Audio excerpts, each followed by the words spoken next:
Boa noite, estamos iniciando o Passando a Limpo, programa de entrevistas e debate de ideias da Rede Record.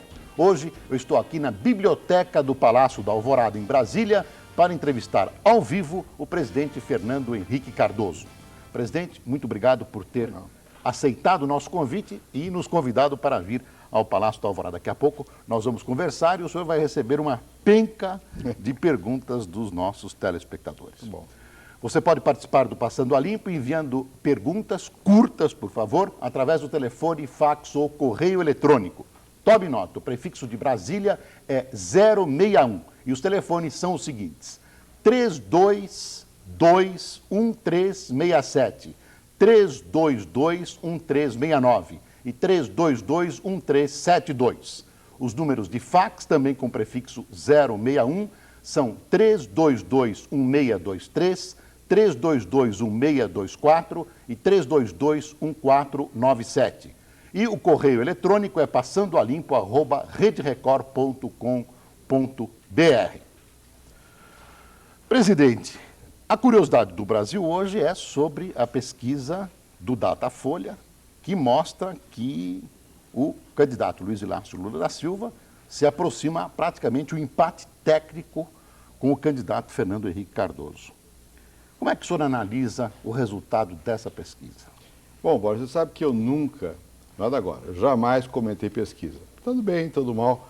E menos ainda agora, porque eu ainda nem apresentei candidatura, eu estou presidente da República. Qualquer coisa que eu faço sobre eleição, já vem uma onda imensa e tal. Só quero dizer a você o seguinte, não é essa questão em comparação com A, com B e com C. Qualquer pesquisa, e certamente a da Datafolha também, tem uma série de informações que quem está no governo tem que prestar atenção. Eu não brigo contra números. Eu acho que isso seria uma posição errada. Desqualificar o número, a pesquisa. Certamente eu tenho que ver o que está errado, se é que tiver, se há um decréscimo, por alguma razão será. Eu acho que o que cabe aí é corrigir se houver rumo errado e tal, mas eu não quero ir além disso. Acho que pesquisa é bom, quanto mais pesquisa, melhor. Não, é o retrato de um momento, não é...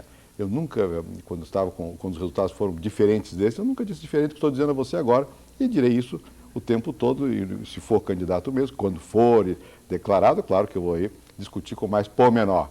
Só posso te dizer o seguinte, prestei atenção. Agora, a pesquisa acaba revelando uma certa desaprovação em relação a algumas atitudes do presidente e do governo. Por exemplo, uma delas, e que não foi suficientemente explicada, a pesquisa mostra isso, é a questão dos vagabundos, que o senhor já explicou, mas eu acho que merece uma outra explicação. O presidente da República pensa mesmo que as pessoas com menos de 50 anos ou com até 50 anos que se aposentam são vagabundos? Evidentemente, o senhor quis dizer outra coisa. Não, eu fiz uma longa exposição de mais de uma hora, isso foi tirado do contexto. O que eu estava dizendo? Olha aqui, eu mostrei lá os dados para mostrar que nós temos muita gente com dificuldade no Brasil e que os recursos do governo são limitados. E é nesse contexto que eu disse, olha, quem vai se aposentar com menos de 50 anos, aí eu não devia ter usado a expressão que usei, devia ter dito, acaba sendo parasita, porque quem paga isso? E eu não estava me referindo a alguém que começa a trabalhar com 12 anos, a um trabalhador. Você sabe qual é a média de aposentadoria do trabalhador? 61 anos. No serviço público é 49 anos. E há casos de gente com 37 anos. Até vou dizer, mas e você? Mas eu fui posto para fora pelos militares. Agora estão alguns para confundir a opinião pública. Eu perdi, tive que me exilar, é outra situação. Né? Agora, o que está em jogo é o país. Quer dizer, o senhor não podia ter optado por voltar também? Essa é uma crítica que se faz. Podia não. Isso foi muitos anos depois. Eu fui em 64, em 79, 80, quer dizer, 15 anos depois, você tinha a chance de voltar, ou então de receber proporcionalmente, que foi o que aconteceu comigo. Não recebi nunca aposentadoria integral. Por que não voltar? Porque você, depois de 15 anos, está noutra. Né? Isso é como se fosse até uma compensação pelo muito que você sofreu, por exílio e tudo mais. Usar isso como argumento é má fé. Mas eu não estou preocupado com isso pessoalmente, estou preocupado com a questão verdadeira. É possível o país manter dinheiro para aposentar pessoas com menos de 50 anos? Não é.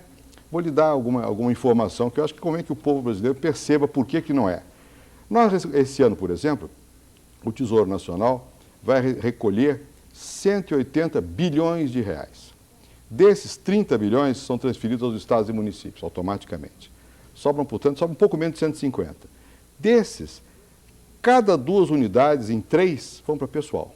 100 bilhões, mais ou menos. Para quê? Funcionários ativos da União, que recebem mais ou menos 26 bilhões. E funcionários aposentados da União, que são mais ou menos 19 bilhões. E aposentado do INSS são 50 e poucos bilhões. Bom, desses da União, sabe quantos são? 1.300.000, 1.400.000. 1.300.000, 1.400.000 pessoas recebem no Brasil hoje, somando os dois, cerca de 40 e poucos bilhões de reais. Isso é muito mais do que, ou melhor, é quase a mesma coisa que os 17 milhões de funcionários, dos que não são funcionários públicos, que recebem pelo INSS. Bom, tudo bem se você trabalhou, cotizou, é justo, mas como é que é feito isso? Dos aposentados da União, que a União gasta 18 bilhões e tanto, a cotização, a contribuição é 2. Logo, 17 bilhões, ou quase 17 bilhões, vem do povo, vem dos mais pobres também, pelo imposto. É por isso que é preciso ampliar a idade de trabalho, porque quem paga quando você se aposenta cedo é o trabalhador, é a classe média pobre. E aí eu me referi aos que realmente ganham muito, e são muitos, que se aposentam com salários muito altos. Há setores do funcionalismo onde os salários são muito altos na aposentadoria. Isso o Brasil não aguenta.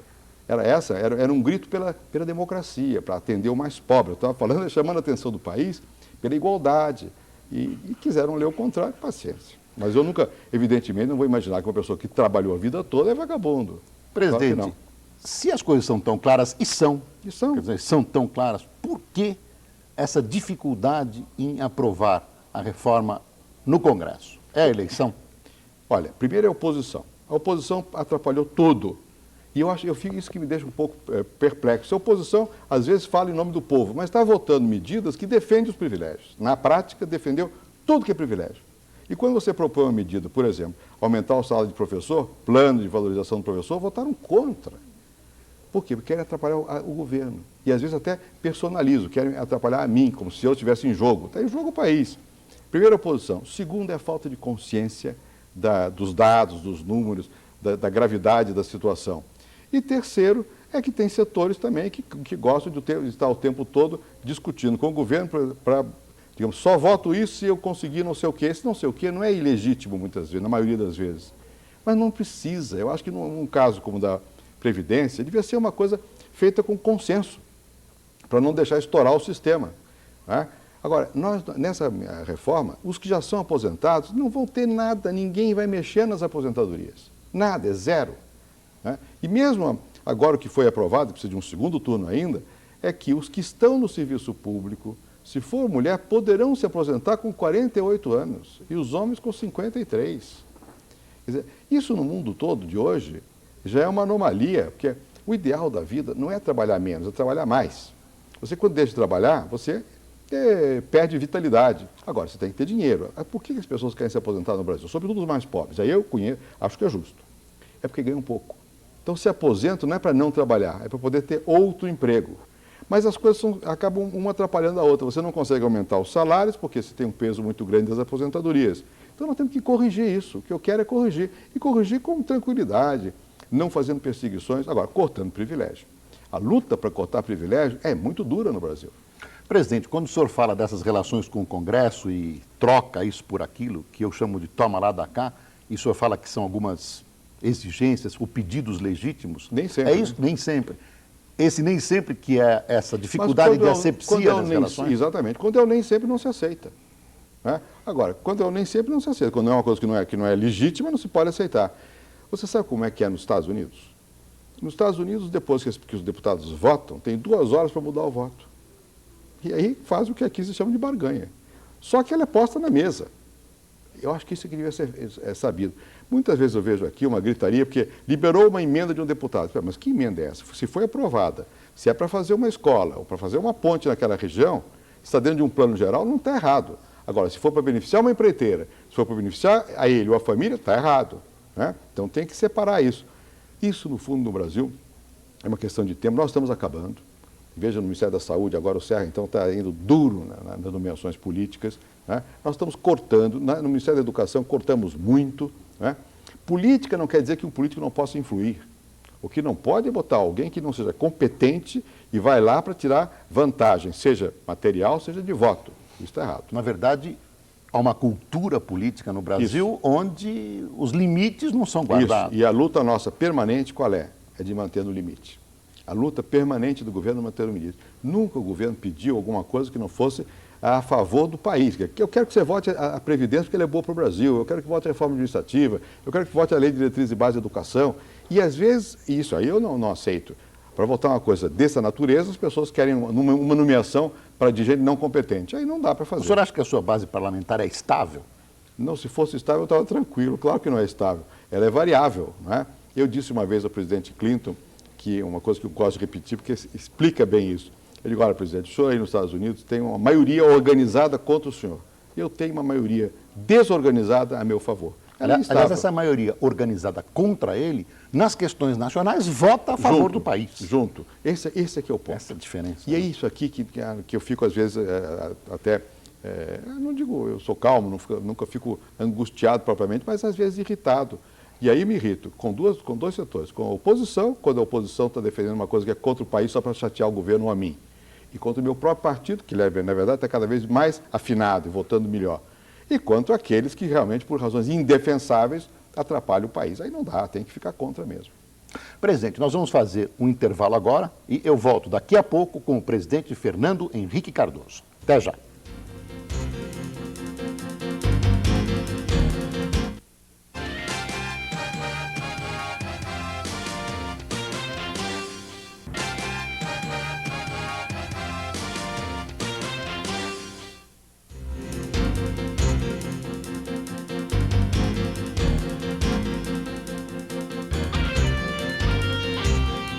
E nós voltamos ao Palácio da Alvorada com o presidente Fernando Henrique Cardoso. Não se esqueça, você pode participar do Passando a Limpo enviando perguntas curtas através de telefone, fax ou correio eletrônico. Tome nota, o prefixo de Brasília é 061 e os telefones são os seguintes: 322-1367, 322-1369 e 322-1372. Os números de fax, também com o prefixo 061, são 322-1623 e 322-1624 e também o 322-1497. O e-mail é passandoalimpo@rederecord.com.br. Presidente, apesar dessas dificuldades com o Congresso, o senhor não pode reclamar, o senhor tem aprovado quase tudo. Eu não reclamo. Raramente o Congresso brasileiro, se é que alguma vez, votou tanto e tantas reformas tão importantes quanto essa. Acho que seria uma injustiça dizer que o Congresso não fez o que é necessário. O Congresso tem um ritmo. Nós estamos fazendo reformas que são a Previdência. Toca em todo mundo. Quantos países conseguiram fazer, na democracia, uma reforma dessa envergadura, como a reforma administrativa, ou mudar como nós mudamos os monopólios, ou mudar a lei de águas, ou mudar a lei de diretriz de base de educação, e também a lei de concessão de serviço público, a lei de telefonia. O Congresso foi fantástico, ele mudou muita coisa. No Congresso, eu mando uma lei. Ela não volta como eu mandei. É natural, eles discutem. Isso é democracia. Tem muita gente no Brasil que acha que o presidente deve impor. Mas isso não deu certo no passado. Não dá, isso não funciona. Nós temos que realmente discutir no Congresso. Eu não estou reclamando de discussão. Eu reclamei da oposição. Quando a oposição, só por questões de picuinha, para poder fazer de conta que o governo está fazendo uma coisa errada, ela vota contra. Ou então daqueles que são da base do governo, que por outras razões também votam contra. Mas na média, no geral, eu tinha tido um apoio enorme. Sem falar que eu tive o apoio dos presidentes da Câmara e do Senado, como tenho hoje, o presidente do Senado, que tem feito a coisa andar com velocidade, o presidente Michel Temer e o Luiz Eduardo, quando foi presidente da Câmara, e o presidente Sarney. Houve um entrosamento entre o Congresso e o Executivo. Isso é que permitiu o Brasil começar a mudar e avançar, e vai mudar mais, precisa mudar muito mais, nós temos rumo e vamos nesse rumo. O senhor assumiu as funções do Luiz Eduardo? É muito difícil, porque tem que ser parlamentar para assumir essas funções, tem que estar lá presente. Não, de coordenação. De coordenação. Na verdade, havia mais de um coordenador sempre, né? O Sérgio Mota ajudou bastante na coordenação, e hoje eu tenho muitas pessoas que ajudam na coordenação, né? Os líderes. O Inocêncio de Oliveira, que frequentemente é injustiçado, é um batalhador forte, o líder do Aécio Neves, que também é um líder muito ativo. E não são os únicos, não. O líder do PMDB. Enfim, eu não posso me queixar da liderança. É difícil, são 513 parlamentares, 81 senadores, num sistema onde os partidos não têm fidelidade partidária, onde a pessoa vota cada cabeça uma sentença, onde você não tem realmente uma coordenação, onde tudo é muito segmentado. Se eu não tivesse tido o apoio de muita gente no Congresso, de muitos líderes e da opinião pública, não se teria modificado, né? Mas o Brasil sentiu que precisava mudar e precisa continuar mudando. O Brasil não pode sair do trilho. Nós estamos aqui num momento da história da humanidade, da história nossa, que é um momento muito denso. O Brasil finalmente encontrou um rumo, encontrou respeito lá fora, encontrou investimento, encontrou a possibilidade de mudar o Estado brasileiro, começar a mudar para melhor a educação, a saúde, a reforma agrária, os temas sociais. Nós estamos mexendo neles todos e com muita força. E o Congresso tem apoiado. Nós temos que seguir nesse rumo. Presidente, evidentemente essas políticas nem todas apresentaram resultados, especialmente na área da economia. O senhor está sofrendo um efeito colateral no seu governo, que é o desemprego. Sim. Quer dizer, especialmente nos grandes centros urbanos, eu acho que essa é uma das questões que puxa a imagem do governo para baixo. E, junto com essa questão, está a questão dos juros, que, se de um lado o desemprego incomoda, do outro lado, os empregadores, as pessoas que poderiam empregar, também reclamam e reduzem a sua participação na economia, na movimentação da economia. O que a gente pode dizer para essas pessoas? Quando que essas coisas vão ser amenizadas? Há uma perspectiva de um aquecimento da economia? Eu não tenho dúvida. Eu não tenho dúvida quanto a isso. Primeiro, deixa eu explicar um pouquinho, se eu posso, se tem tempo, como é que as coisas se processaram aqui. O Brasil levou 10 anos sem ter condição de se inserir nas mudanças que havia no mundo. Não é isso?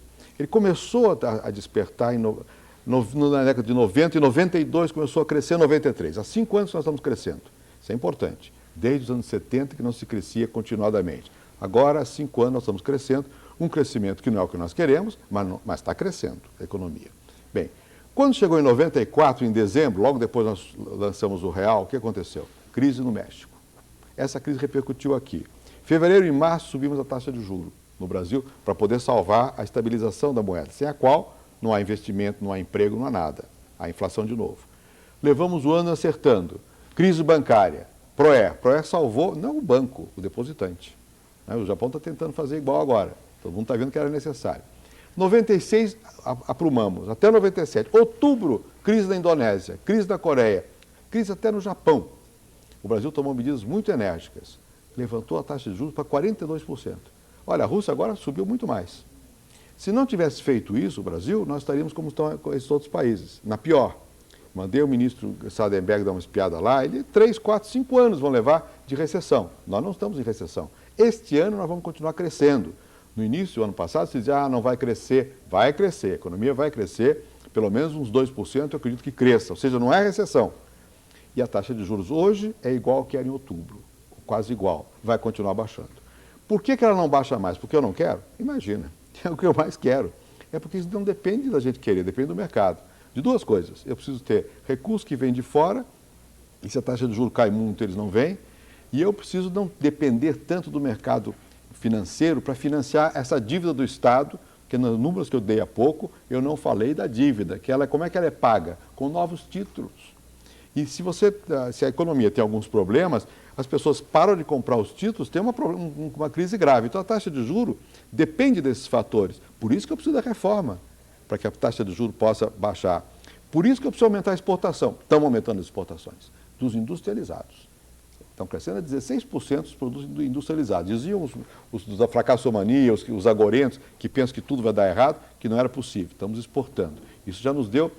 ninguém mais fala da crise do comércio exterior, porque está começando a corrigir. Olha, eu tenho confiança que com a baixa da taxa de juros, a retomada do crescimento vai ser mais rápida do que se imagina. Hoje, num dos jornais, acho que foi o Globo, eu li, pela Fiesp, que há um cálculo de cerca de 200 e poucos bilhões de dólares de investimento daqui até o ano 2003, gerando 5 milhões e 700 mil empregos. Emprego, como é que se resolve? É com mais investimento, não tem fórmula mágica. Agora, o governo tem que ser sensível. A quê? Ao desempregado. Porque o desempregado não vai esperar que haja estrutura se ajeite, não. Então você tem que ter retreinamento, por isso o FAT, Fundo de Apoio ao Trabalhador, os sindicatos estão fazendo curso de retreinamento porque as pessoas têm que encontrar outros empregos. Tem que aumentar, como aumentamos agora, a duração do seguro-desemprego, né? E tem que haver uma atenção importante em obras que gerem emprego. Por exemplo, construção civil. A taxa de juros também atrapalhou programas que nós já fizemos sobre construção civil. Agora, como ela está baixando, vão ser retomados. Obras públicas. Agora, essa semana, eu não fui lá inaugurar a Ferronorte, a ponte rodoferroviária, que é uma obra de cara e importantíssima, que gera riqueza.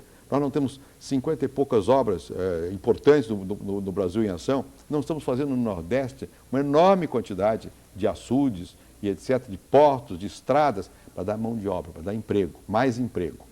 O governo não pode parar de criar condições de dar emprego e também não pode parar de dar treinamento e de criar condições de apoio, sobretudo aos mais jovens, que hoje a dificuldade é do jovem encontrar emprego. Se eu puder falar ainda um minutinho sobre essa matéria, nós hoje temos uma oferta de gente nova, muito grande, porque a taxa de crescimento da população há 20 anos era muito elevada. O nível de emprego está subindo sem parar. Se você pegar o nível do emprego, como está crescendo a economia há 5 anos, cresce a oferta, mas, ou melhor, a oferta, mas a demanda cresce mais depressa do que a oferta. Hoje a taxa de crescimento da população é de 1,4, então essa oferta vai diminuir. Se nós mantivermos acelerado o crescimento, nós resolvemos o problema de emprego, mas até lá tem que dar atenção concreta ao desempregado, apoio concreto. E aí eu acho que precisa de sinais mais claros, não só do governo federal. Veja agora no Nordeste, eu mandei fazer lá uma abertura junto com os governadores de frente de trabalho para 1 milhão de pessoas. 1 milhão de pessoas que estão aí, está dado o recurso para isso. 1 milhão de pessoas equivale quase a todos os desempregados nas 6 zonas metropolitanas do Brasil, que quer dizer 1 milhão e 300 mil. Então o governo está fazendo, né? E tem que ter sensibilidade para isso. Eu não estou negando o problema do desemprego. Agora eu pergunto, qual é a alternativa? Muita gente critica, mas como é que faz? A taxa de juros, nós conseguimos baixar e conseguimos superar a crise que adviria da questão da Ásia. O Brasil passou quase incólume, mas teve um tremor de terra. Qual é a alternativa? Se eu tivesse fraquejado naquele momento, o que teria acontecido? Disparava tudo, é a inflação. Quando voltar a inflação, se voltasse a inflação, aí começa a subir o preço das coisas. Quero ver a gritaria que vem. Nos custou muito, porque foram décadas de inflação. Sem a inflação, o mais pobre comeu melhor. Até hoje, as taxas de mortalidade infantil estão caindo drasticamente no Brasil. Por quê? Porque está comendo melhor. Nós estamos aumentando o número de médicos de família e dos agentes comunitários de saúde, dobramos esse número. Vai ver o que acontece nas áreas de comunidade solidária e com a pastoral da Igreja Católica, paga 90% pelo governo, que os dados mostram que a taxa se reduz 40% a 50%, a taxa de mortalidade infantil. Quer dizer que o governo não está olhando para o social? Eu não penso em outra coisa, é que o social não pode ser pensado só, independente do econômico. Eu até peço que você pergunte a alguém que me dê algum dado contínuo, salvo o emprego, que esteja piorando na área social. Que seja em nutrição, que seja em mortalidade infantil, em pessoas que estão na escola, em dinheiro que vai para o hospital. Quando eu assumi o governo, nós tínhamos $64 per capita na saúde. Agora temos $100 e poucos per capita na saúde. O ministro Serra fez agora um programa de atender as mulheres, que é importantíssimo. De pré-natal, de cuidados específicos para as mulheres, as cesarianas, que ninguém tinha atacado esse problema. No Ministério da Educação, há quantos anos não havia um ministro com a capacidade que tem o ministro Paulo Renato de fazer com que o ensino primário fosse realmente prioridade do Brasil? E é prioridade do Brasil. Então, nós estamos fazendo, dentro do que você disse, de uma situação econômica difícil, porque é difícil, e é difícil no mundo todo, não é só aqui. Eu estive na Espanha agora, perguntei ao presidente Aznar como é que ele conseguiu conviver com um desemprego de 18% a 20%. Mas com essa dificuldade, nós estamos avançando na área social e vamos avançar mais, com muito empenho. Presidente, nós vamos fazer um intervalo, mas eu queria deixar uma pergunta no ar. Pois não. O senhor falou da crise asiática e tem o efeito Rússia. O efeito Rússia, como alguns jornais noticiaram, reduziu as nossas reservas? O senhor responde logo depois do intervalo. Até já com o presidente Fernando Henrique Cardoso.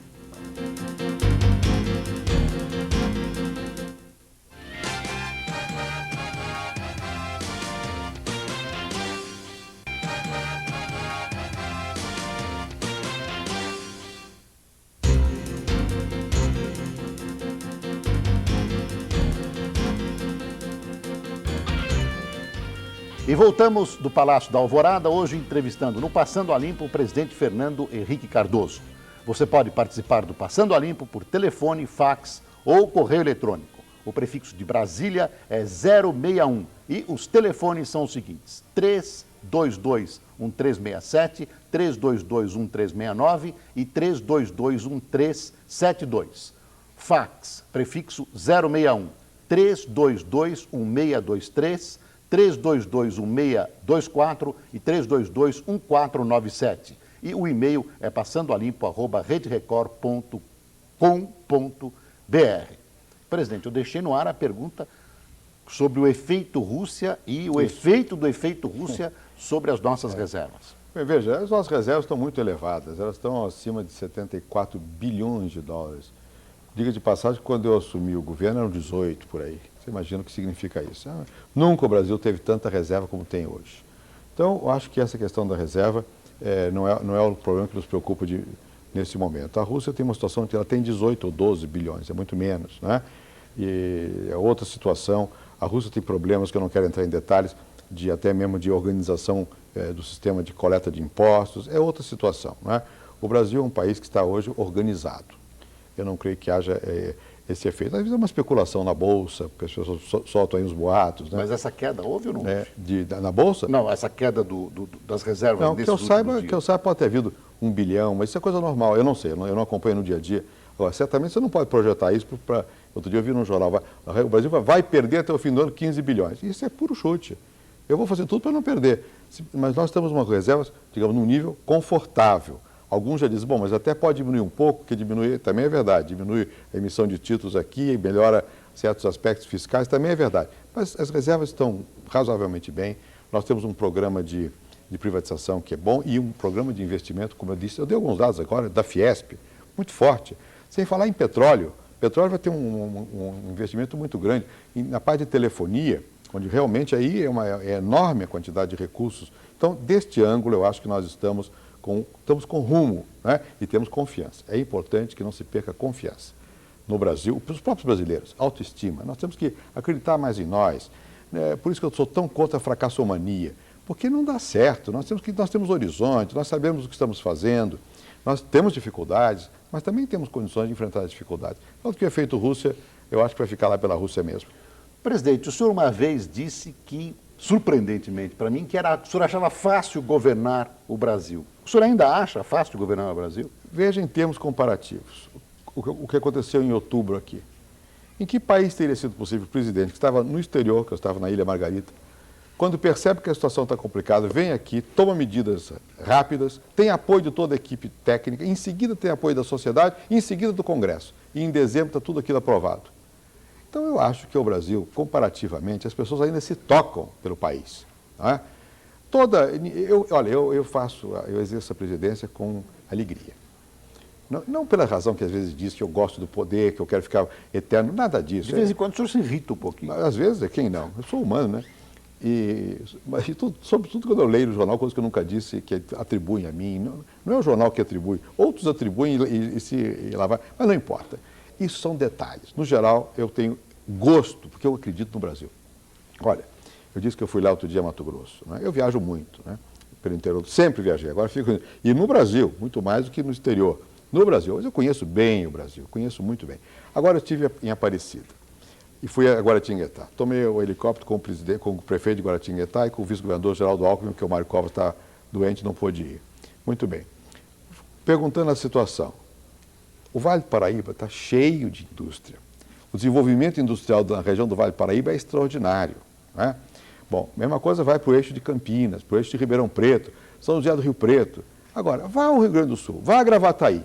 Vai que vale a pena, é emocionante. O polo que está sendo criado de desenvolvimento automobilístico lá em Gravataí. Vá a São José dos Pinhais, no Paraná. Está acontecendo a mesma coisa. Vai em Resende, naquela região próxima de Resende, que está acontecendo a mesma coisa. Bom, isso leva tempo, mas está se materializando. Nós estamos preparando o Brasil para um salto grande de crescimento.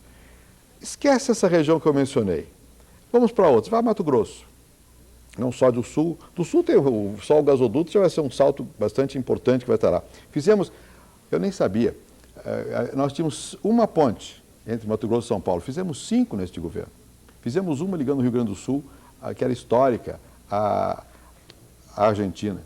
Agora, vá ao norte, que estava largado. Daqui a pouco eu vou parar. Sabe por quê? Porque nós mandamos fazer a eclusa de Tucuruí, lá no Pará, que é o velho sonho do Pará. Estamos fazendo o chamado Tramo Oeste, que é a eletrificação que passava por cima do Pará e ia servir ao Maranhão e não servia as cidades do Amazonas. Vai lá para Altamira para ver o que está acontecendo nessa região do Pará. Vai lá em cima, nas regiões do Amapá, e na região não do Amapá, na região do Roraima, na 174, que foi com a ajuda do governo do Amazonas, e agora nós estamos financiando pela CAF, que é a Corporação Andina do Fomento, que liga Manaus a Caracas. Vai ver o porto que eu fui ver lá no Rio Amazonas e que está ligado a outro porto em Porto Velho, porque nós fizemos o Rio Madeira ser navegável para transportar soja. Vai ver o que está acontecendo nesse Brasil. O seu governo não comunica mal essas obras todas? É possível, porque nós somos muito parcos em propaganda, ao contrário do que dizem. Muito parcos em propaganda. E mais, os governadores têm que nos ajudar nisso também, porque essas obras muitas vezes aparecem sob a forma de obras estaduais. Elas são em cooperação com os governadores também. Essa ponte de São Paulo, o Estado de São Paulo pagou bastante dela também, talvez até a maior parte, é em cooperação. Mas vai lá ao Nordeste. Nós pusemos mais 160 mil hectares de terras irrigadas. Vai em Petrolina e vê o que está acontecendo em Petrolina. Vai para Paraíba e vê o que está acontecendo em Campina Grande, em indústria. Ou vai para o Rio Grande do Norte para ver se a indústria têxtil de Minas não está indo para lá. Ou para o Ceará. O senhor lembrou do Nordeste, eu vou tocar num tema, tema preferencial, que é o tema da seca. Isso. O governo não falhou, não demorou muito e não continua demorando na assistência aos flagelados? Vamos lá. É possível, mas veja qual foi o histórico dessa questão. Eu não me lembro exatamente quando, se foi em outubro do ano passado, eu tive uma reunião com alguns governadores, me lembro que o governador Tasso estava lá, o governador Tasso trouxe um técnico brasileiro que trabalha nos Estados Unidos, juntamos os técnicos nossos também, do INPE, para examinar a situação, e havia uma previsão de seca. Então, a Secretaria de Políticas Regionais começou a trabalhar no assunto.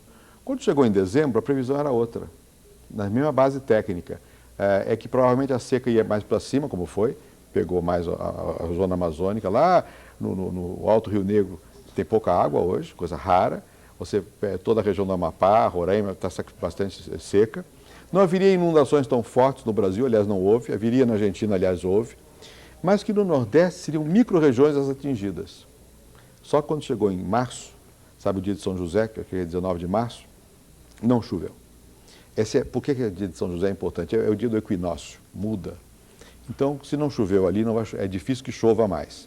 Aí que houve o despertar de que realmente haveria uma seca, 19 de março.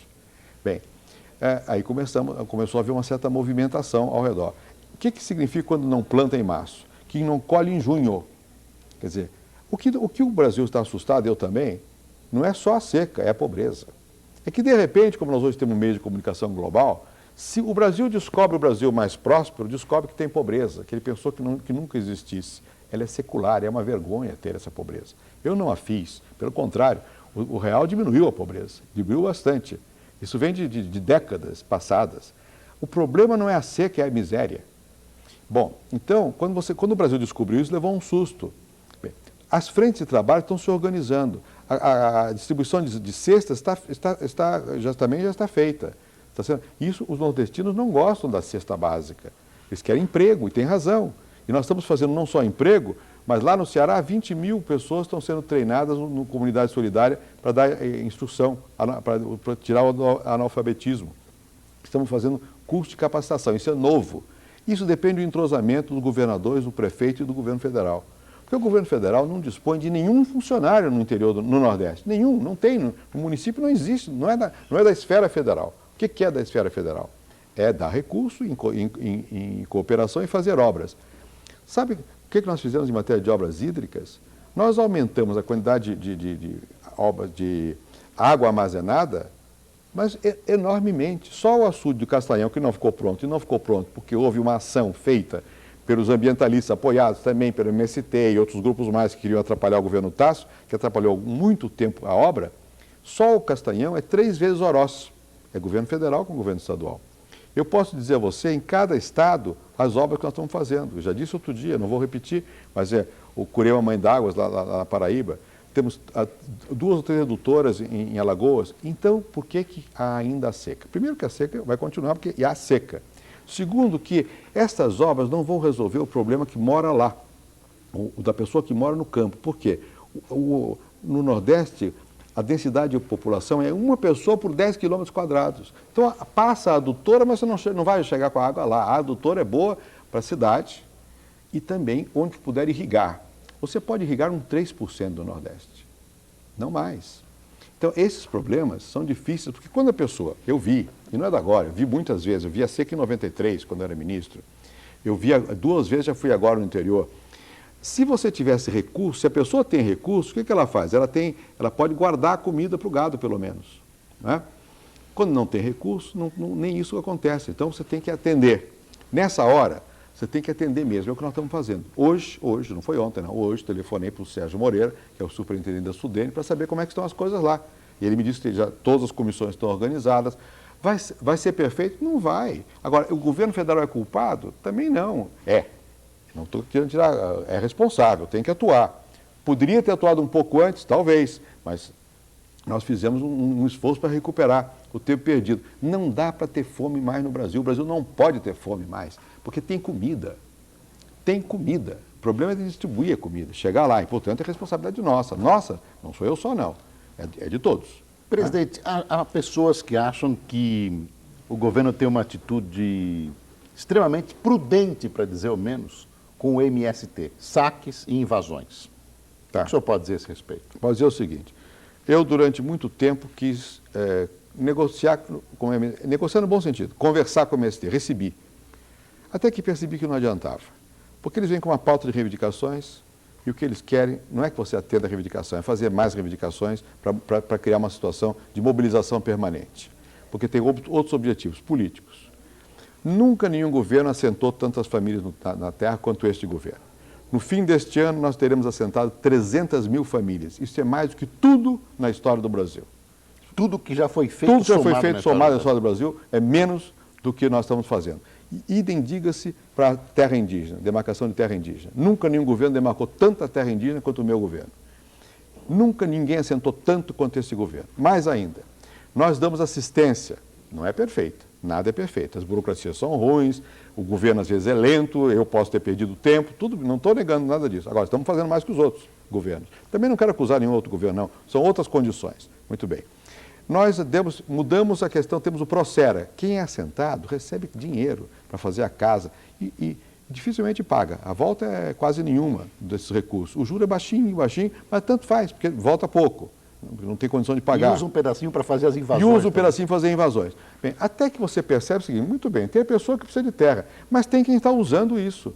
Né? Quando eu falo sobre o saque, mas você está dizendo que saque é crime? Não. Quem está com fome tem o direito de comer.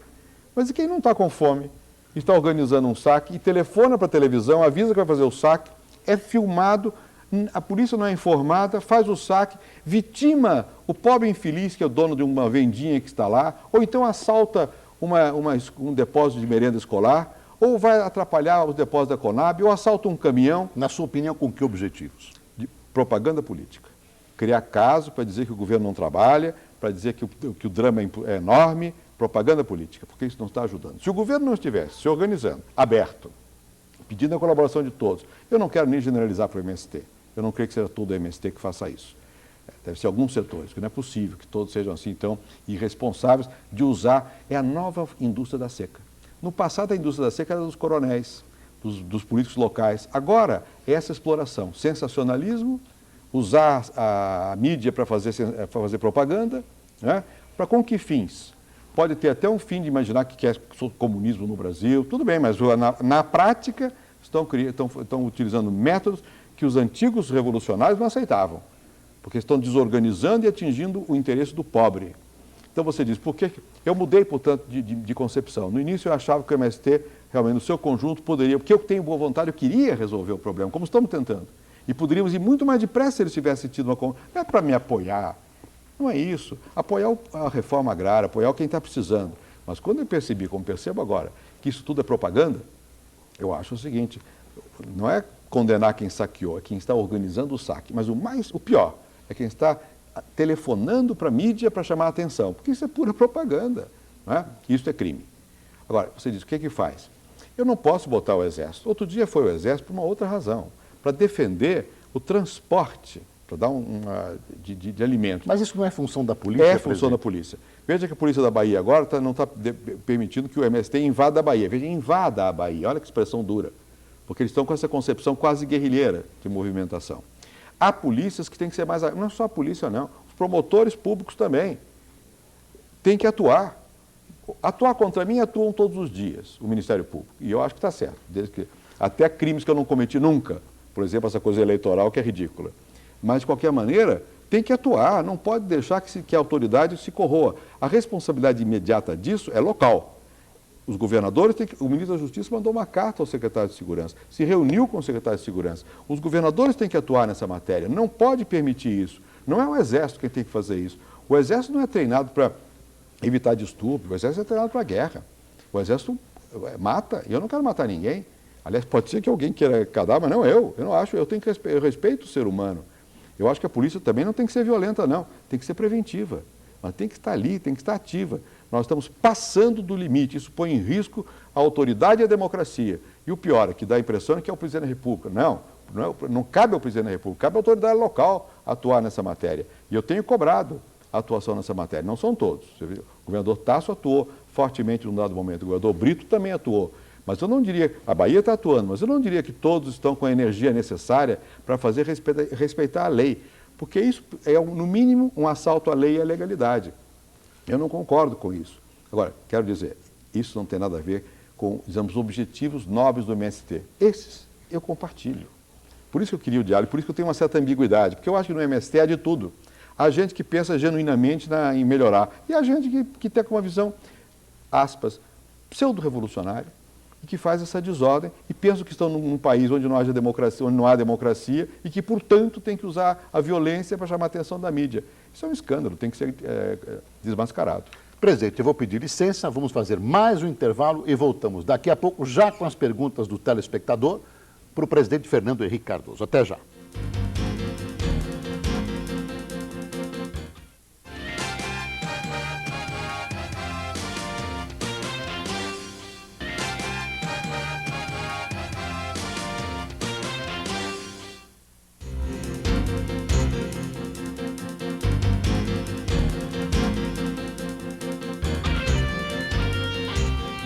E voltamos com o Passando a Limpo, que hoje entrevista o presidente Fernando Henrique Cardoso aqui no Palácio da Alvorada. Presidente, vamos às perguntas dos telespectadores, que são centenas e centenas, evidentemente não serão todas respondidas. Depender de mim, eu fico a noite toda, não tenho pressa não. Agora são dois, presidente. A Rede Record que tem uma programação, né, que vai nos eliminar, mas nós vamos esticar um pouquinho o programa. É bom, porque o presidente tem a obrigação de responder ao país, ao povo. Presidente, tem muita pergunta sobre agricultura, MST, várias já foram respondidas, e tem algumas perguntas sobre agricultura dizendo o seguinte: o governo se preocupa muito com o MST, com reforma agrária e com a agricultura. Que algumas pessoas acham que a agricultura, aquela que está no campo, está órfã, enquanto o MST recebe terras, faz assentamentos, enquanto são feitos assentamentos, a mão de obra é liberada na agricultura e os agricultores, alguns deles, estariam sem apoio. Vamos lá, eu acho que esse, para mim, é um dos temas mais importantes do Brasil. Eu tenho repetido que um país como o Brasil ou leva a sério a agricultura ou não vai ter condições de dar o grande passo que nós vamos dar.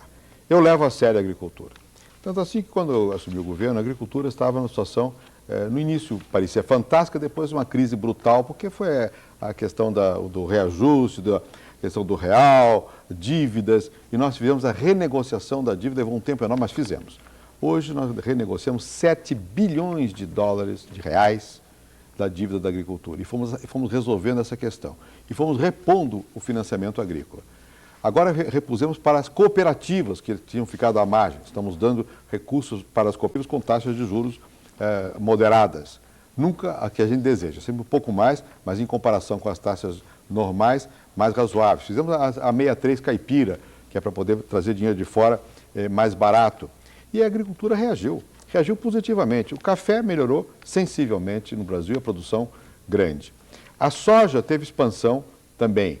Agora pode ser que por causa de questão climática perca algo, mas teve expansão. E assim vai. O milho também.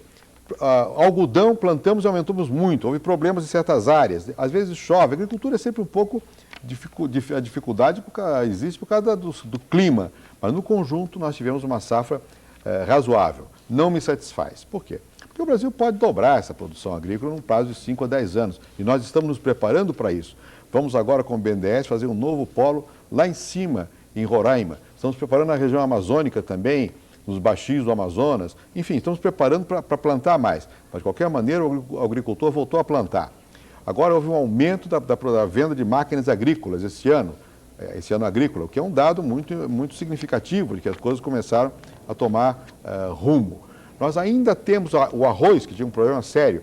Mexemos lá no arroz, lá no Rio Grande do Sul, para resolver o problema da dívida. O leite, eu recebi agora um grupo de produtores de leite para agradecer as medidas que nós tomamos para evitar a competição do leite. Há um problema sério na agricultura, que eu até reclamei bastante agora na OMC em Genebra, que é o protecionismo dos países ricos, que não querem permitir que a gente possa competir com eles. O Brasil está sendo duro nessa matéria. Tivemos um êxito muito grande na pecuária. O ministro Turra voltou agora de uma reunião, creio que em Paris, onde foi resolvida a questão para o Rio Grande do Sul e para Santa Catarina da exportação da nossa carne, porque nós mostramos que não temos mais a fitosa aí. Nós já não temos em outras regiões do Brasil, estamos lutando para expandir tudo isso, para a nossa pecuária avançar melhor. Estamos melhorando a qualidade da carcaça mesmo, da pecuária, enfim, muitas medidas. Além disso, nós, pela primeira vez na história, se criou um programa para o pequeno agricultor que não é sem terra. Chama-se PRONAF. Eu dou muito apoio a esse programa. Custou muito, porque o Banco do Brasil, os nossos bancos não estavam habituados a atender o pequeno, estavam habituados a atender o grande. E a cultura do banco não é para o pequeno, e o gerente recebe pressão porque tem que ter lucro, e o lucro para o pequeno é pequeno, então ele prefere dar dinheiro para o grande, e é uma luta permanente. Mas mesmo assim, no primeiro ano do PRONAF nós demos dinheiro para 33 mil famílias, esse ano temos para 500 mil famílias. E aí é com taxa de juro realmente de 6,5%, taxa de juro que é sustentável, é um pouco mais que o Procera, que é o que vai para o agricultor assentado, e nós no futuro vamos ter que equalizar isso, mas nós já temos um começo para isso. Estamos agora vendo uns fundos de garantia para poder dar dinheiro para a questão dos investimentos. O Banco do Nordeste avançou muito nessa direção. Nós fazíamos empréstimos para os pequenos, mais ou menos 30 a 40 mil empréstimos por ano, agora fazendo por mês. Enfim, a agricultura nós estamos dando uma atenção grande. Sempre é pouco. Mas eu acho que um país como o Brasil, ou ele leva a sério, e eu estou levando, a agricultura, ou ele não vai ter as condições de avançar o que precisa. Quando eu digo eu estou levando, é que nós criamos um conselho feito pelos produtores que fazem a política agrícola junto com o governo. Nós repusemos o financiamento da agricultura. Enfim, eu acho que muitas medidas foram tomadas, sempre vai faltar. E tem razão o pequeno produtor quando reclama que ele não tem a mesma atenção que é dada muitas vezes ao assentado. Eu não quero que não se dê atenção ao assentado, mas eu quero que se dê também ao pequeno produtor. E eu tenho feito muito empenho nos bancos, sobretudo os bancos oficiais, para que eles dediquem mais dinheiro ao pequeno. É mudar a cabeça, da mentalidade, a cultura dos bancos. Não é fácil, mas nós temos avançado. Agora na fruticultura também, na irrigação também. Eu mencionei que nós aumentamos 160 mil hectares de terra irrigada no Brasil. Agora temos um programa de fruticultura irrigada no Nordeste, com 10 grandes polos, com empresas. Enfim, há um mundo de coisa em marcha que talvez o Brasil pudesse tomar conhecimento com mais detalhe, até para criticar. Mas que estamos marchando, estamos. Presidente, para falar em crítica, o Thelman Carlos de Almeida, de Caraguatatuba, no litoral norte, acha que muitas vezes, quando há manifestações, o senhor reage de maneira emotiva, que ele diz, quase descontrolada. Ele cita a questão de ontem o senhor ter dito mal educados, o senhor ter dado um tapa de luvas de pelica nos manifestantes do MST lá em Aparecida. Você bem falou que é de luva de pelica. E ele pergunta, não seria saudável um pouco de autocrítica? Acho que sim. A autocrítica é saudável. Agora veja você o que aconteceu ontem. Ontem foi sábado. Eu fui a Aparecida, Dom Aloysio Lochari me convidou, muito gentilmente, assisti à missa, uma missa bonita, né? Fui muitíssimo bem recebido por todos os fiéis. Fomos lá para fora, havia umas 5 mil pessoas e havia 30 pessoas, 40 pessoas, dizendo que era do MST e do PSTU. E quando eu fui falar, começaram a gritar, silvar, berrar, xingar, dizer palavrão. O que eu disse? Eu disse ao povo, olha, Eu estou aqui no espírito de Aparecida, no espírito do Aloysio. A gente tem que levar a vida com alegria, na paz. Vamos deixar pessoas, talvez, mal educadas, que não são responsáveis, somos nós que não os educamos, os responsáveis, que se manifestem e vamos continuar no nosso caminho. Você acha que isso é uma reação de quem perdeu o equilíbrio? Essa versão de que o senhor está descontrolado? Você já me viu descontrolado? Não. Alguém me viu descontrolado em algum momento? Há uma fotografia minha, uma palavra minha que ofendendo alguém? É curioso isso. Muito pelo contrário, acho que o senhor é controlado demais. Eu acho, agora, veja o seguinte, em que lugar do mundo o presidente da República vai falar, claro que está toda a segurança do presidente lá, e deixa que 30, 40 pessoas gritem palavrões contra o presidente e eles não são presos. Não acontece nada.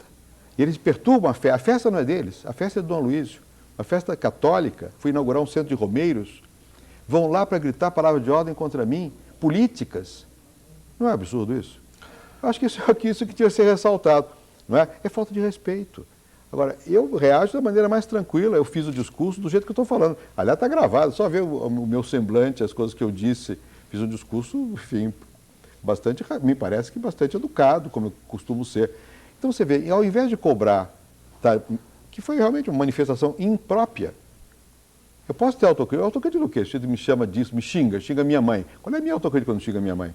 Não tem que ter autocrítica. Tem que dizer, olha, parece que ele é mal educado. Ele xinga a mãe. Do presidente. A mãe não pode ser, de ninguém pode ser xingada. Presidente, o senhor vai a Nova York cuidar da questão de drogas. Isso. E havia um noticiário dizendo que seria criado um órgão diretamente ligado à presidência da República para tratar da questão de drogas, que eu acho gravíssima no país. Como é que está isso? Olha, eu acho que é a questão mais grave que nós temos. Sinceramente, eu acho que a questão mais grave que nós temos, e você projetando no tempo, é a droga. Porque a droga é a mãe de todos os vícios e crimes. A violência está ligada hoje à droga. Não é mais a violência, digamos, gratuita, não é mais a violência, não é nem sequer o ladrão de quintal, ou mesmo o assaltante comum. É um sistema. Esse sistema é internacionalizado, tem lavagem de dinheiro, você pega na hora do ataque ao vendedor de drogas, você pega o pequenininho, é difícil pegar o grande, são crimes internacionalizados. Isso deixa a dona de casa, a mãe de família, no desespero por causa da violência que isso dá ao filho. Você sabe que é uma coisa constrangedora no Brasil, é que nas mortes, morre muito jovem, em acidente, em luta, em assassinato, por causa da droga. Né? Então eu acho que a droga é um problema gravíssimo, por isso eu realmente decidi criar uma agência ligada diretamente à presidência da República. Claro que não é para duplicar. Você tem a Polícia Federal, que tem responsabilidades constitucionais, você tem no Ministério da Justiça órgãos específicos, mas nós temos que chamar a atenção direta para a droga, né? Em vários planos. O plano educativo. Nós não temos hoje uma política, né? Temos, mas ela não tem a consistência necessária e, sobretudo, a execução dela.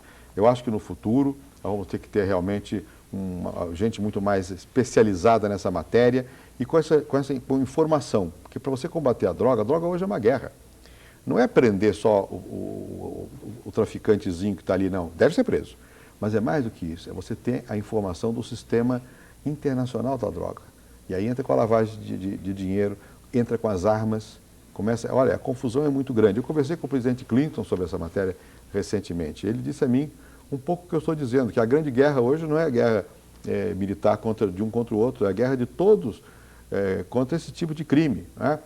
Nós aqui no Brasil temos conseguido até, por causa da cidadania, evoluído em certos aspectos. Você sabe que eu dou muita importância à questão da cidadania, aos direitos humanos, à igualdade de raças, à questão da mulher, que também nós não estamos dando a importância necessária à luta das mulheres, tudo isso. Mas nós ainda, agora avançamos no trânsito, esse novo Código do Trânsito, talvez um pouco Só não injusto. gostei das histórias das plaquinhas que o CONTRAN talvez resolveu pouco, ressuscitar. Talvez aí, um pouco presidente. injusto, não só isso, Ficar de olho, mas na presidente. multa, muitas vezes ela é excessiva. Às vezes não fui não foi só o governo, isso há muitos anos sendo discutido, mas é um avanço enorme. O Código de Trânsito é um avanço enorme, porque isso leva a cidadania a respeitar o outro, né? Pois bem, a base para a gente avançar na cidadania, para a família poder sobreviver de uma maneira coesa, integrada, é o combate à droga, que tem que combater desde cedo, porque já está nas escolas. Né? E numa faixa etária. E numa faixa etária muito baixa. Então eu acho que isso é uma preocupação minha muito, muito séria.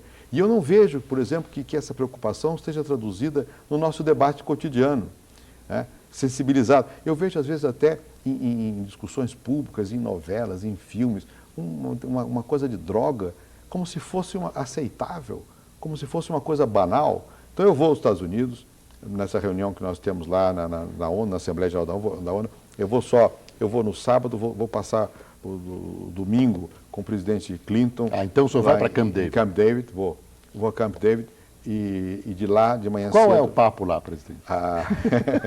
Eu acho que nunca houve um presidente do Brasil que tivesse possibilidade de ter conversa, assim como eu estou tendo com você. Mas ele não está convidando o senhor para jogar golfe, ele tem algum interesse. Não é para jogar golfe, não.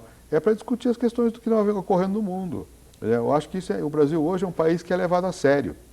Eu tenho tido conversas muito interessantes com vários líderes. Eu tive com o Mandela recentemente, aliás, ele virá aqui ao Brasil em julho, né? Tive com o Fidel Castro, podemos falar até sobre isso. Pois é, essa ida do seu chanceler, o Lamprey, ao Fidel Castro, parece que o Fidel não gostou muito, não foi. Afinal, o que ele foi fazer lá, o Lamprey? Não, o Lamprey foi, eu disse ao Fidel Castro que o Lamprey iria lá.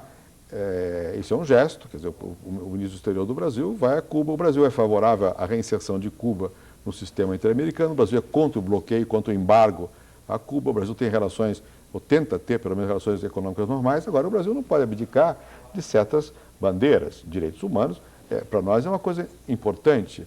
E o chanceler Lamprey recebeu, por consequência, um representante dos direitos humanos em Cuba e parece que isso sensibilizou negativamente os cubanos. Mas eu acho que enfim, momentâneo, trataram bem o Lamprey. Eu preferia que tivessem entendido o gesto, inclusive, de falar com o representante dos direitos humanos. Nós aqui passamos por um regime autoritário. Eu passei por um regime autoritário diretamente, sofri consequências, eu apoio os direitos humanos. Agora, isso não muda a minha opinião que é preciso reintegrar Cuba no sistema interamericano. Presidente, há muitas perguntas de professores. Isso. E a média das perguntas, eu vou deixar todas aqui, tá. Todo telespectador, evidentemente, vai ser considerado, os facs são muitos e não haverá possibilidade de responder todas as perguntas. Mas uma pergunta média é a seguinte: o Fernando Henrique Cardoso vem do meio universitário, é professor, de repente ele ascende ao poder e os professores universitários estão numa longa greve, reclamando contra ele, destilando até ódio. O que acontece entre o senhor e a chamada comunidade universitária federal? Bom, para começar, a recíproca não é verdadeira. Eu não destilo ódio contra ninguém. Eles acham. Pois é, e muito menos contra os professores, no meio no qual eu vivi. A minha sogra era professora, a minha mulher era professora, eu sou professor, tenho uma filha professora, tudo de universidade. Bem, então é meu meio, né? Veja, o que acontece é o seguinte: nós vivemos entre a cruz e a caldeirinha. Nós temos limitações de dinheiro, fiscais, e nós temos muitas necessidades para atender. O governo tomou a decisão de, pela primeira vez, enfrentar, como eu já disse aqui, a questão do ensino primário a sério, no ensino básico, não é só o primário, ensino básico e do ensino técnico também, não é? E está fazendo muita coisa. No universitário também. Fizemos o provão. Por quê? Porque eu, como sou professor universitário e fui a vida toda, eu não posso aceitar que não haja qualidade. Aí é uma confusão entre um certo democratismo e qualidade. Universidade sem qualidade não é universidade. Universidade requer qualidade, competência. Então você tem que medir a competência. Você não vai prejudicar o aluno. O ministro Paulo Renato foi muito competente nessa matéria. Fez o provão. Hoje o provão é um êxito, porque começa a julgar as escolas e começa a melhorar as escolas. Assim como nós fizemos no curso básico e agora no secundário, a avaliação dos livros didáticos tem um efeito enorme, porque melhora a qualidade. Nós estamos mudando a educação no Brasil. Também o provão foi importante. Nós queremos autonomia da universidade, não conseguimos, porque aí há uma certa dificuldade entre os recursos, entre os que a própria universidade quer, etc. A universidade tem uma reclamação básica que quer salário e ela tem razão, como todos os funcionários públicos têm razão. Todos têm razão, ou quase todos, a não ser os privilegiados, que o salário é baixo. Eu reconheço isso. Não há mais porque não se tem, porque não se queira. Eu dei os números aqui, porque não tem como. Não é? Assim mesmo nós estamos acertando várias categorias. Por que o ministro Paulo Renato apresentou esse projeto, que foi agora, já foi até recusado, de dar um incentivo aos professores, doutores e mestres que davam aula? Porque eu ia dar uma gratificação aos militares para corrigir uma velha injustiça com os militares. E eu não queria dar a gratificação aos militares sem dar também aos professores. Eu fui o responsável por ir depressa, e ao ir depressa, o ministro não pôde negociar tanto com a universidade. Muito bem. Agora tem uma nova proposta do ministro, que aumenta, não sei exatamente, mas variavelmente, sei lá, de 20% a 50% os doutores e os mestres. Mas nós queremos dar, principalmente para doutor e mestre, porque o titular já está no fim da vida, já está um pouco melhor. E queremos incentivar a pessoa para que ela tenha o título. Os que não são titulados não vão ter o mesmo aumento, não é isso? E queremos que eles deem aula no curso básico. Eu fui professor a vida toda, em várias universidades, não vou nem citá-las, bastante boas. Eu sempre fiz questão de dar aula na graduação, no mais básico, e na pós-graduação. Porque é importante dar aula na graduação também. Então queremos incentivar isso. Não estou dizendo que dê ou não dê. Eu sei que a média de aluno por professor no Brasil é 8 alunos por um professor. Muito pouco aluno por professor, nas federais. Tem muito professor. Então vamos melhorar a qualificação. Bem, a tentativa é essa. Há uma luta aí que é uma luta ideológica. Há uns que acham que deve dar o mesmo aumento para todos sempre. Eu acho que não.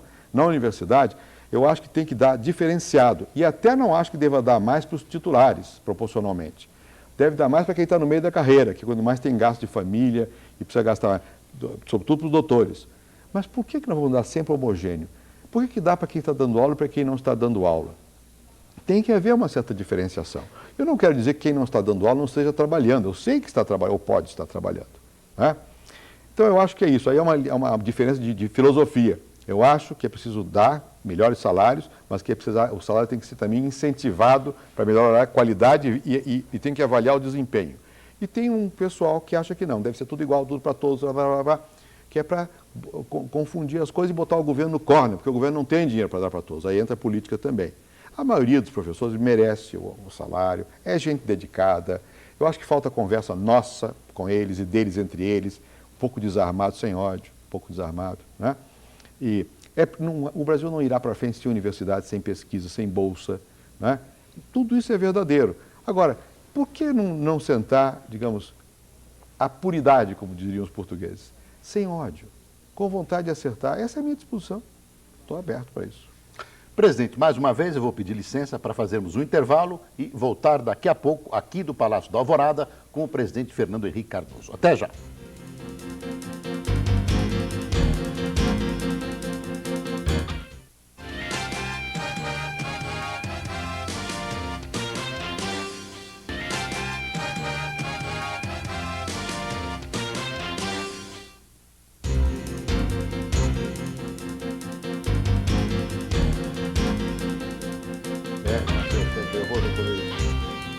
Voltamos com o Passando a Limpo, que hoje tem como convidado o presidente Fernando Henrique Cardoso. Você pode participar do Passando a Limpo por telefone, fax ou correio eletrônico.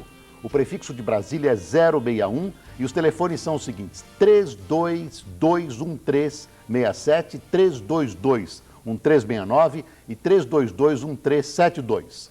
Os números do fax, também com o prefixo 061, são 322-1623,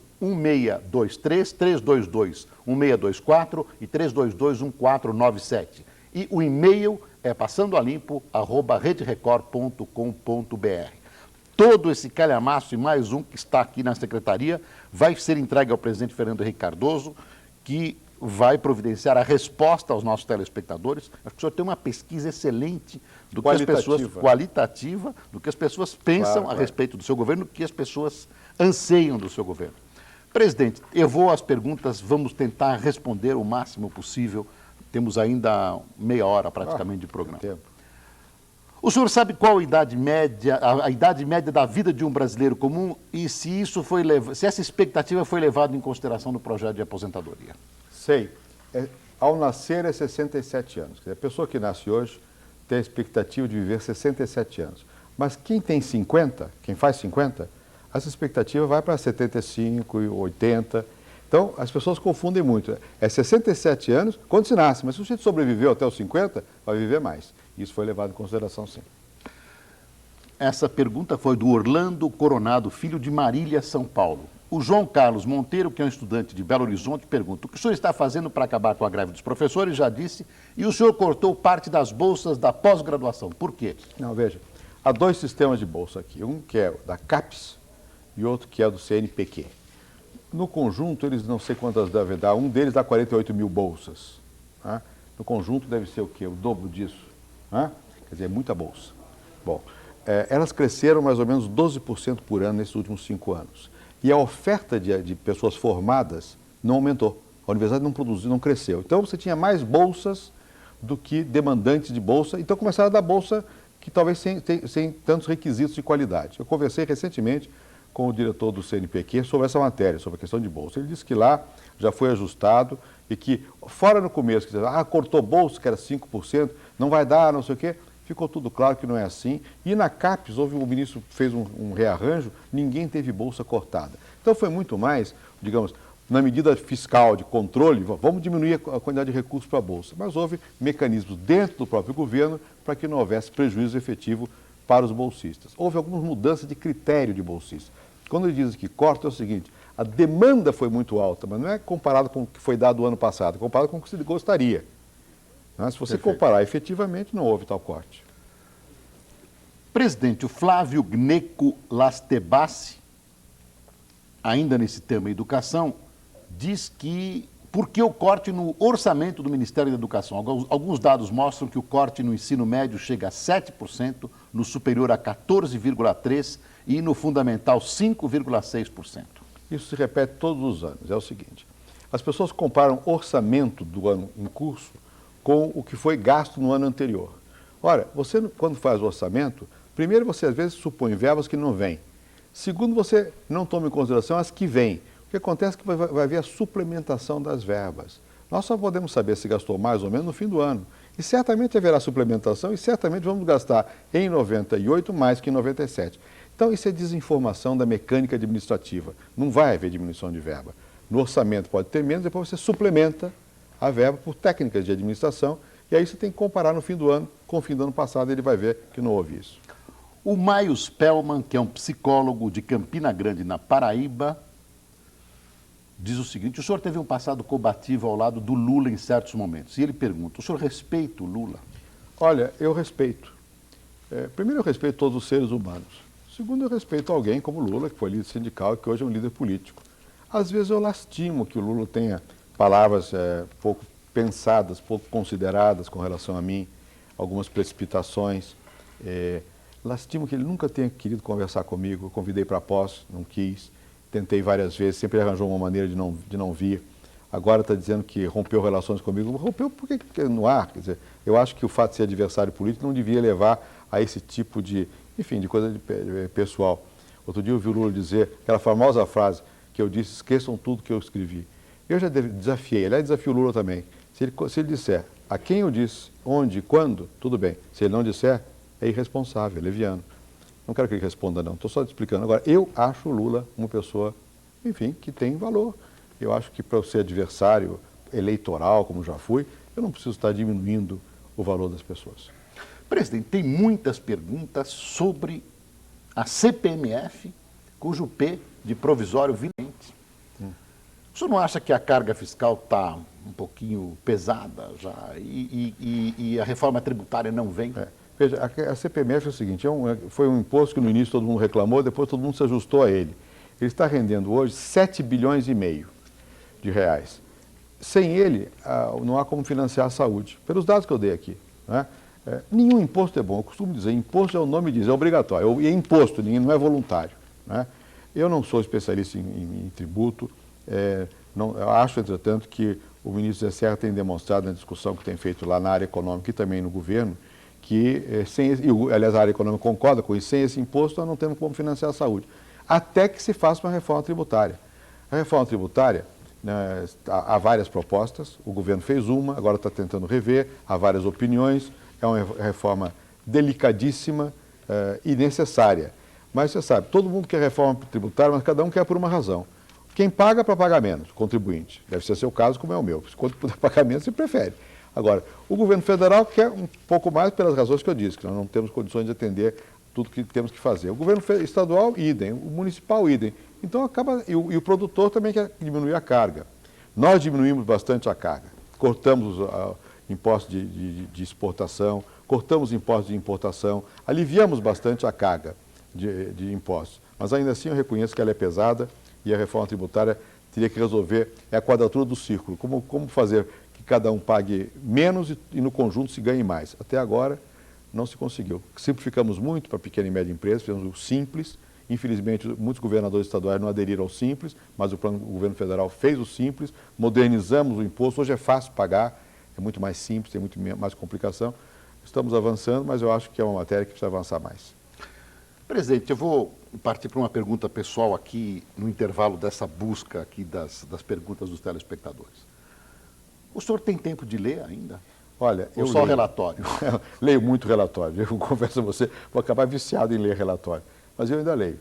Por exemplo, agora li que eu fui a Genebra, essa conferência sobre Organização do Comércio, e o Celso Laffer, que é nosso embaixador lá, me deu um livro admirado do Isaiah Berlin. É um livro fantástico. E eu li 2 ou 3 ensaios, um sobre o Churchill, outro sobre o Roosevelt, que são de dar gosto. E o livro do Roberto Pompeu Toledo, a seu respeito, o senhor gostou? Eu gostei do prefácio do Roberto Pompeu Toledo. Eu vou dizer, o Roberto é um jornalista sério. Quer dizer, o senhor não é arrogante, né? Ele diz que eu não sou. Eu sei, eu não gosto de, não posso Como me é que ele diz? Ele diz que o senhor não é arrogante? Não, que eu posso ser vaidoso, mas arrogante eu não sou. Eu não posso estar me julgando, né? Você me conhece há alguns anos. Eu procuro ser, enfim, do jeito que eu sou. Eu gosto de discutir, eu até brigo.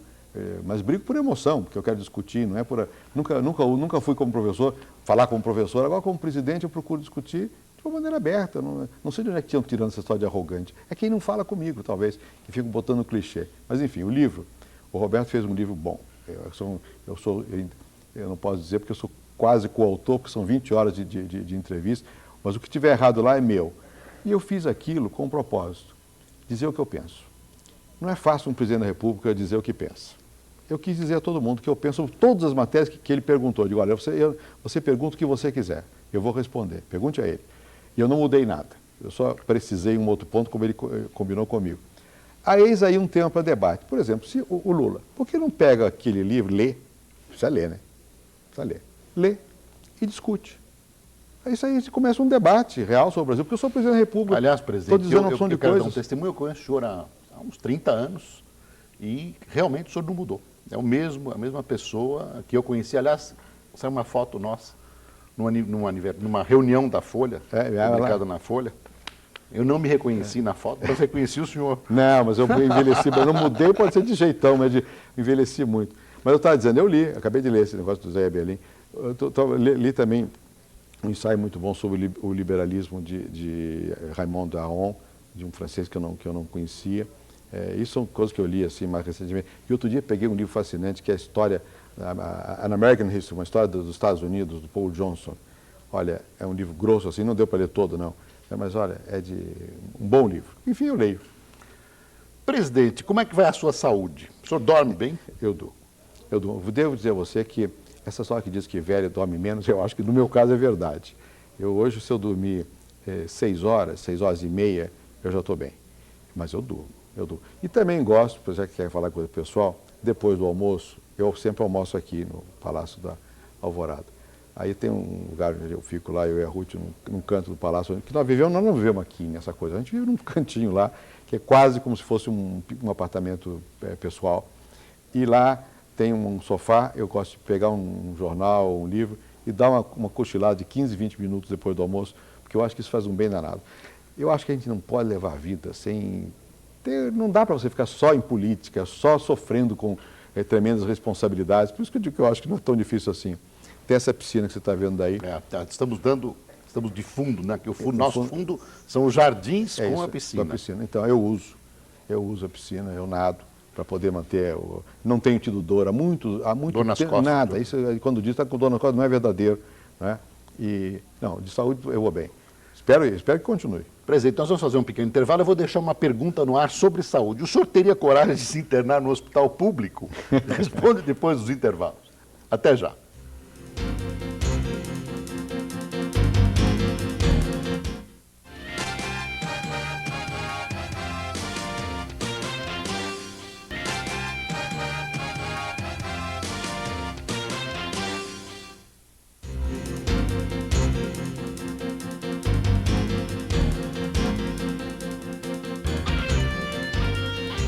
Nós vamos agora para o último bloco da entrevista com o presidente Fernando Henrique Cardoso, ao vivo, aqui do Palácio da Alvorada. Presidente, eu deixei no ar a pergunta do Carlos Alberto Rubens de Oliveira, que é um médico de Volta Redonda, no Rio. Presidente, o senhor teria coragem de se internar em um hospital público?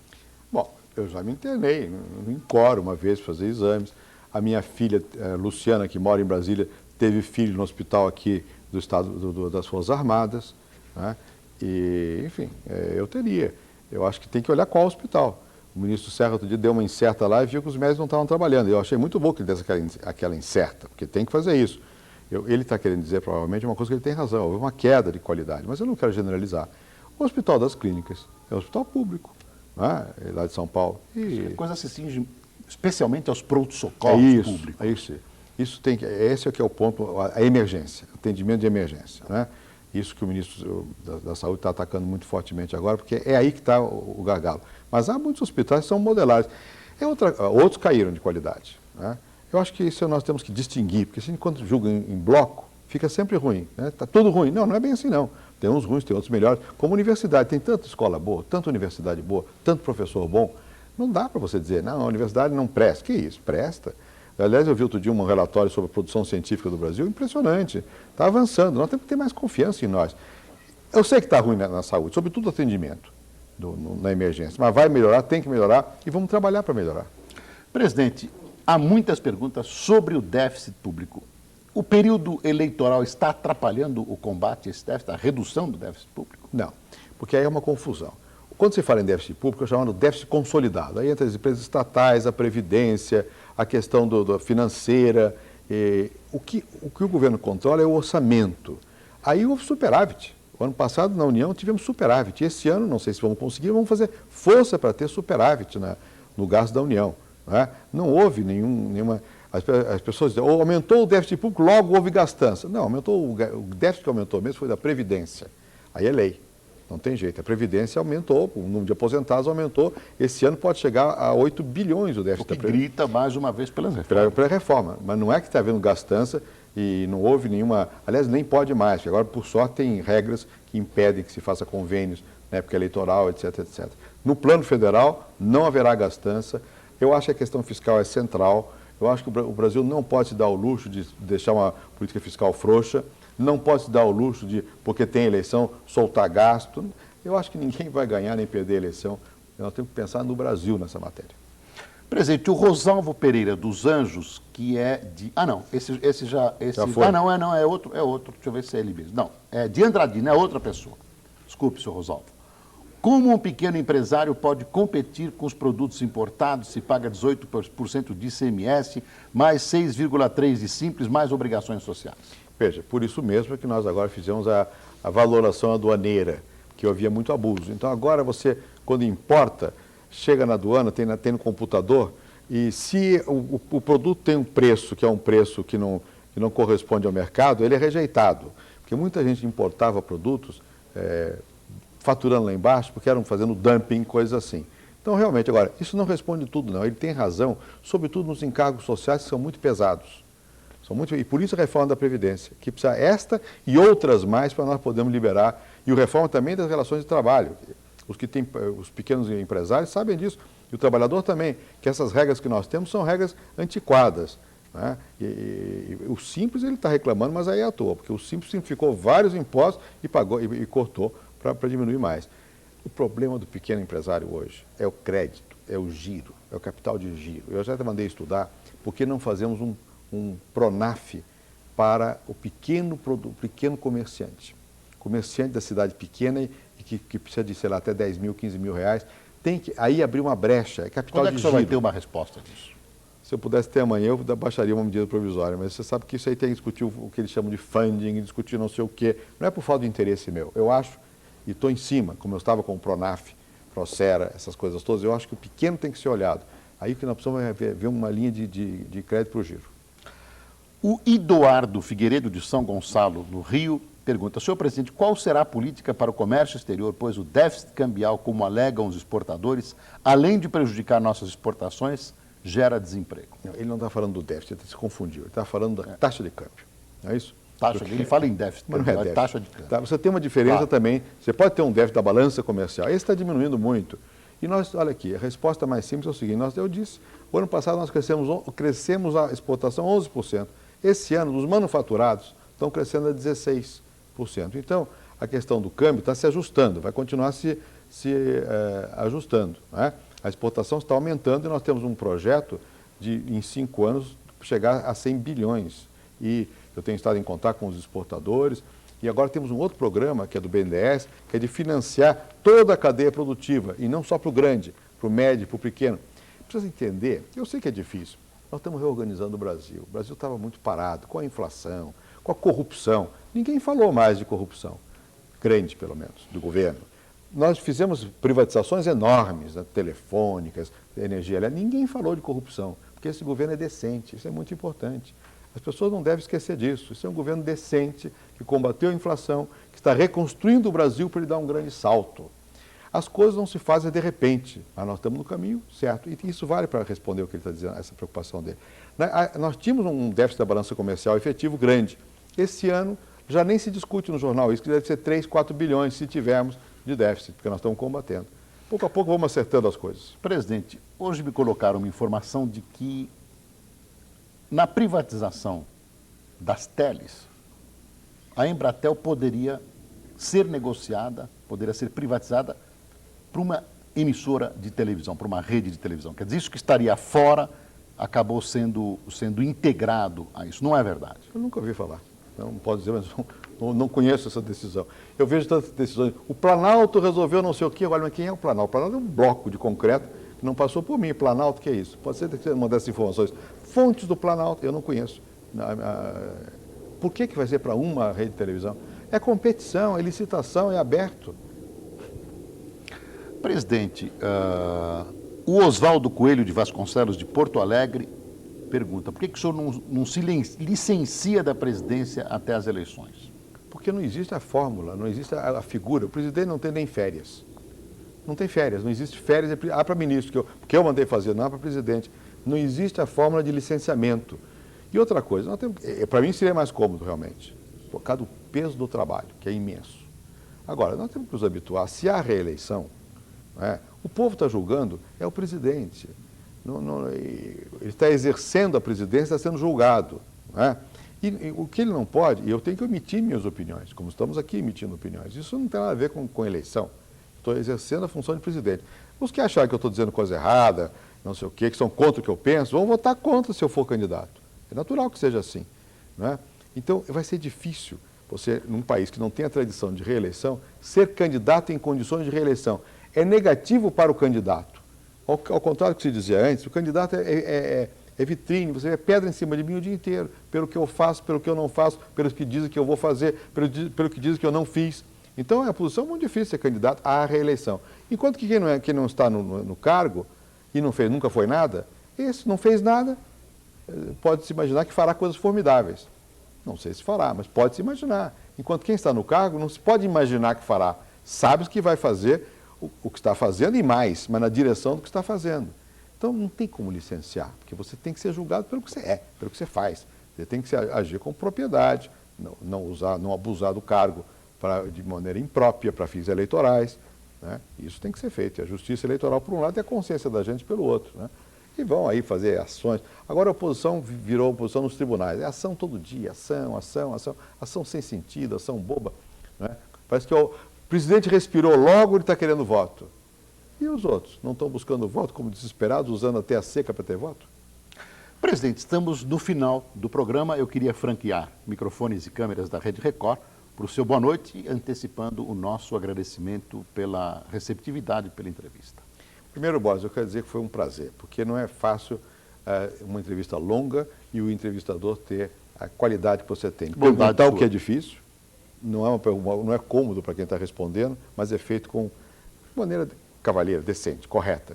Eu quero agradecer isso e a oportunidade que a Record me deu de conversar e voltarei quando vocês acharem útil para o país e para vocês.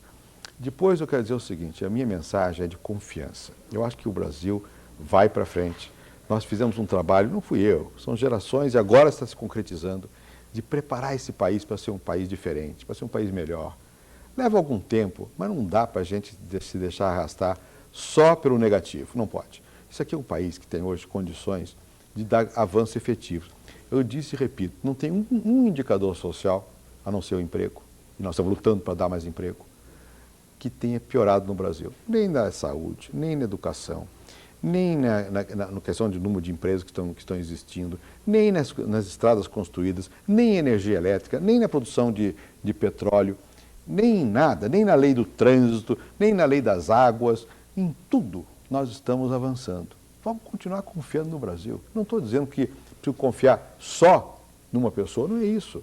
Mas no Brasil tem que confiar. E eu tenho, olha, se há uma coisa que realmente que me toca, que me comove, é esse país, é esse povo desse país. Quando eu fui agora lá para o interior de São Paulo e de Mato Grosso, aquele povo forte, forte não é de físico, de alma, e que não é da baderna. Essa baderna não pode continuar, isso atrapalha o Brasil. A descrença e a desordem atrapalha o povo, atrapalha o bem-estar. Então vamos continuar com firmeza e com alegria. Eu acho que um país como o nosso, com fronteira aberta, um país jovem, um país de tanta gente que precisa de trabalho, que precisa de carinho, que vai ter cada vez mais gente velha, porque vai envelhecer a população, precisa ter mais atenção aos mais idosos, mais atenção. Quer dizer, tem tanta coisa bonita para nós fazermos, que a coisa que eu não gosto, sabe do que é? É do ódio, do rancor, do mau humor. Isso é ruim, isso atrapalha. Não precisamos disso. O Brasil é um grande país, vai ser grande, vai continuar assim, porque tem um grande povo, e eu fico satisfeito, e repito, eu disse que não era difícil, me dá alegria governar esse país.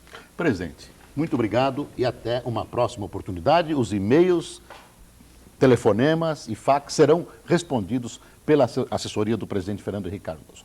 Boa noite, até domingo que vem com mais um Passando a Limpo. Obrigado.